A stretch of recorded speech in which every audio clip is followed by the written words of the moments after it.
நடிகர் விஜய் கட்சி ஆரம்பித்ததை வரவேற்பதாக தமிழ்நாடு காங்கிரஸ் கமிட்டி தலைவர் KS அழகிரி தெரிவித்துள்ளார்.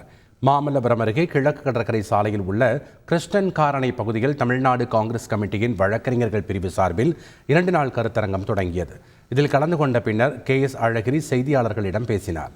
அண்ணாமலை எத்தனை கிலோமீட்டர் நடந்துள்ளார், எத்தனை ஊர்களில் நடந்துள்ளார் என்பதையெல்லாம் பார்த்துதான் வெற்றியா தோல்வியா என்பது குறித்து சொல்ல வேண்டும் என்றார். மேலும் நடிகர் விஜய் கட்சி ஆரம்பித்ததற்கு வாழ்த்து கூறினார்.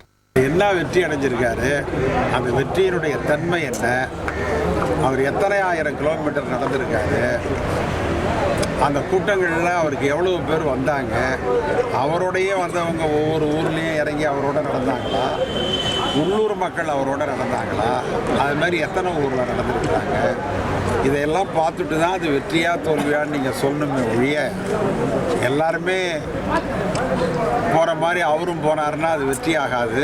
அது ஏற்புடையதல்ல, அது தவறான பிரச்சாரம். விஜய் கட்சி ஆரம்பித்திருக்கிறார், வரவேற்கிறோம், அதில் ஒன்றும் தப்பு இல்லை. ஜனநாயக நாட்டில் கருத்தை சொல்லலாம், அவருக்கும் பரவலான ஆதரவு இருக்கிறது. எனவே அவர் ஒரு கட்சியை ஆரம்பித்திருக்கிறார், அவருக்கு நாங்கள் வாழ்த்து சொல்கிறோம். சமுதாயத்திற்காக பாடுபட வேண்டும் என்கிற நோக்கத்தில்தான் இந்திய யூனியன் முஸ்லீம் லீக் உருவாக்கப்பட்டதாகவும் ஆட்சியை பிடிக்க அல்ல என்றும் அக்கட்சி தலைவர் காதர் மொய்தீன் தெரிவித்துள்ளார். திருச்சியில் செய்தியாளர்களிடம் பேசிய அவர், நாடாளுமன்றத்திற்கு ஒரு MP போனாலும் போதும் என்கிற நிலையில்தான் தாங்கள் இருப்பதாக தெரிவித்தார். கூட்டணியில் ஒரு இடம் கொடுத்தாலும் நிற்போம், அதற்கு மேற்பட்ட இடம் கொடுத்தாலும் நிற்போம் என்றும், நிச்சயம் தங்களுக்கு கூட்டணியில் இடம் உண்டு என்றும் அவர் கூறினார். நிச்சயம் எங்களுக்கு கூட்டணியில் தொகுதி ஒதுக்கப்படும் என்றும் அவர் தெரிவித்தார்.